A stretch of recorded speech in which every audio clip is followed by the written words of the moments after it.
Memasuki abad 21, mau tidak mau dunia pendidikan harus menyesuaikan pembelajaran yang mengikuti perkembangan zaman, ilmu pengetahuan, dan teknologi. Untuk memenuhi tuntutan masa depan, kurikulum harus terus berubah dan dikembangkan sesuai dengan karakteristik peserta didik demi membangun kompetensi sesuai dengan kebutuhan mereka. Untuk mendukung perubahan tersebut, Kemendikbudristek mengeluarkan kebijakan dalam pengembangan kurikulum, yaitu berupa kurikulum merdeka. Kurikulum merdeka adalah kurikulum dengan pembelajaran intrakurikuler yang beragam di mana konten akan lebih optimal agar peserta didik memiliki cukup waktu untuk mendalami konsep dan menguatkan kompetensi. Karakteristik kurikulum merdeka diantaranya yang pertama, pengembangan soft skill dan karakter. Yang kedua, fokus pada materi esensial. Dan yang ketiga adalah pengembangan pembelajaran yang fleksibel. Berfokus pada karakteristik ketiga kurikulum merdeka tersebut, yaitu pembelajaran yang fleksibel. Hal ini memberikan guru keleluasaan untuk memilih berbagai perangkat ajar sehingga pembelajaran dapat disesuaikan dengan kebutuhan belajar dan minat peserta didik, sehingga untuk menuju pendidikan yang lebih adaptif, relevan, dan berpusat kepada murid dapat tercapai. Assalamualaikum warahmatullahi wabarakatuh. Bapak dan Ibu guru hebat, perkenalkan nama saya Rinta Herawati. Saya adalah guru kelas 5A Sekolah Dasar Negeri 169 Oku, Provinsi Sumatera Selatan. Pada awalnya, saya merancang pembelajaran yang menurut saya lebih baik digunakan, bukan yang sesuai dengan apa yang dibutuhkan siswa, sehingga dalam proses pembelajaran, siswa tidak aktif dan apa yang menjadi tujuan pembelajaran pun tidak tercapai. Seperti kondisi pada mata pelajaran IPAS di kelas 5, materi peta, siswa terlihat kurang bersemangat dan juga hasil dari sumatif akhir lingkup materi kurang memuaskan. Melalui proses belajar yang saya lakukan di platform Merdeka Mengajar dan pendidikan profesi guru, saya menyadari bahwa pembelajaran yang selama ini saya lakukan belum menyesuaikan dengan kebutuhan belajar mereka, sehingga prinsip student center pun belum terlaksana. Berdasarkan prinsip fleksibilitas kurikulum sebagai seorang pendidik, saya berupaya untuk merancang pembelajaran yang memastikan siswa belajar dengan menyenangkan, sesuai dengan apa yang mereka butuhkan. Saat ini, teknologi sangat berkembang pesat, tidak dapat dipungkiri saat ini siswa sudah ketergantungan dengan hal-hal yang berbasis teknologi. Melihat kondisi geografis dan lingkungan belajar siswa saya yang berada di pedesaan, saya tertarik untuk menerapkan teknologi dalam pembelajaran agar siswa lebih tertarik saat belajar. Melalui inisiatif tersebut, saya memulai dengan melakukan kegiatan asesmen diagnostik dan wawancara kepada siswa. Kemudian, hasil tersebut saya analisis untuk menemukan solusi yang tepat. Berdasarkan hasil analisis yang sesuai dengan perkembangan zaman dan karakteristik siswa saya. Model pembelajaran ini saya sebut dengan Clever. Langkah-langkah model pembelajaran Clever adalah sebagai berikut. Yang pertama, condition. Yang kedua, learn group. Yang ketiga adalah example. Yang keempat adalah verification. Yang kelima adalah evaluation. Lalu yang terakhir adalah reflection. Dalam penerapan model pembelajaran Clever, saya menggunakan aplikasi Canva dan PPT sebagai alat bantu pembelajaran. Gerak, depan gerak. Gerak.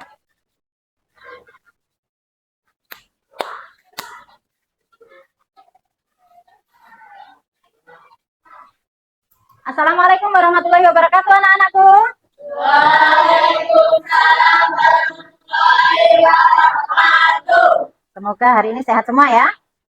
Sebelum kita belajar, tolong dirapikan dulu pakaiannya, lalu dilihat kiri kanannya masih ada sampah atau tidak. Kalau sudah tidak ada, tolong siapkan dulu bukunya di atas meja. Disiapkan alat tulisnya. Ya, bagus. Sebelum kita memulai pembelajaran hari ini, sebaiknya kita selalu mengawali semua kegiatan dengan berdoa. Silakan anak didikku yang bertugas hari ini memimpin berdoa, silakan memimpin teman kalian untuk berdoa.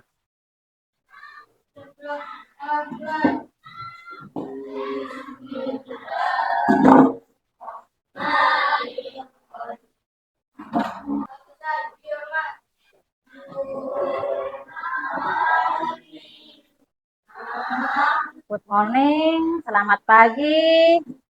Coba hari ini perhatikan di sekitar kalian, di kiri kanan kalian. Adakah teman kalian yang tidak hadir hari ini? Siapa saja itu, nak? Adan. Baiklah anak-anakku, hari ini kita akan belajar kembali IPAS. Masih ingatkah kemarin sebelum ini kita belajar tentang apa?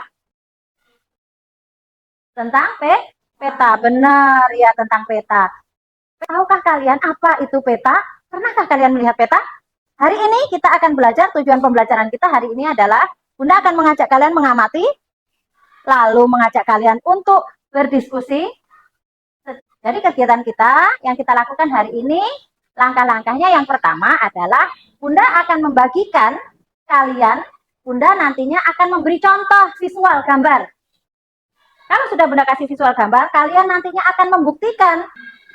Baiklah anak-anakku, berdasarkan asesmen diagnostik yang kemarin Bunda bagikan ke kalian secara wawancara juga, bahwa kalian kemarin sudah mengisi. Kalian suka belajar dalam kelompok. Ya? Lalu kalian juga suka belajar menggunakan teknologi. Maka hari ini Bunda persiapkan kalian dengan kelompok yang sesuai dengan karakteristik kalian yang sudah kalian isi kemarin. Bunda kelompokkan dalam satu kelompok itu karakteristik kalian berbeda-beda dalam hal kognitifnya. Sehingga nanti dalam kelompok kalian bisa saling membantu satu sama lain. Sekarang perhatikan, kita akan berlanjut ke pembelajaran kita. Perhatikan ke laptop kalian dan ke proyektor. Tadi dikatakan kita belajar peta. Apa hanya itu saja dalam peta? Tidak ya? Apakah kalian tahu pengertian tiap-tiap informasi yang ada di dalam peta? Belum.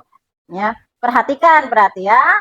Nah, simaklah visualisasinya. Baiklah, sekarang perhatikan anak-anak. Ya, kita sekarang akan belajar tentang bagian peta secara visual atau gambar. Perhatikan, di dalam peta itu ada pertama yang paling atas ini namanya judul peta. Lihat, ya, judul peta ditaruh di atas. Baiklah, tadi sudah Bunda contohkan ya. Contoh dari peta. Nah, sekarang kita akan membuktikan, kita melakukan pembuktiannya dengan laptop yang ada di meja kalian masing-masing. Perhatikan dulu Bunda. Ya, kita akan memasangkan bagian-bagian dari peta dengan praktek di laptop masing-masing. Sekarang perhatikan. Tadi arah mata angin. Kita klik, kita letakkan seperti ini.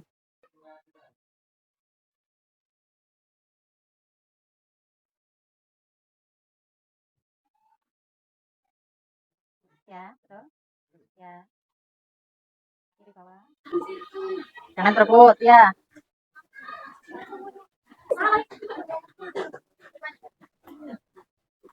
Baiklah, tadi kita sudah belajar ya. Sudah mengerti semuanya? Nah, sekarang Bunda bagikan soal. Silahkan kalian jawab sesuai dengan apa yang kalian sudah pelajari tadi. Baiklah, kita tadi sudah menyelesaikan soal sumatif lingkup materi ya.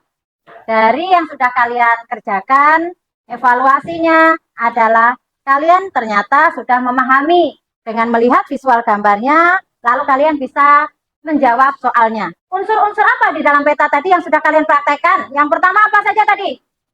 Judul peta, arah mata angin, skala. Apakah senang kalian belajar peta menggunakan teknologi? Senang. Jadi belajar menggunakan gambar, lalu belajar menggunakan laptop, ternyata menyenangkan. Baiklah, minggu depan kita lanjutkan IPAS kita, pembelajarannya masih tentang peta anak-anak, tetapi tentang negara yang berbatasan langsung dengan Indonesia. Dan sebelum pembelajaran kita tutup, apakah ada masih yang ingin bertanya? Paham ya? Bagus kalau sudah paham. Coba ya. Nah, pimpinlah teman kalian berdoa sebelum pulang supaya ilmu yang kita dapatkan hari ini bermanfaat untuk kita, orang lain dan masyarakat di sekitar kita. Silakan, Jovan. Siap gerak, berdoa dimulai.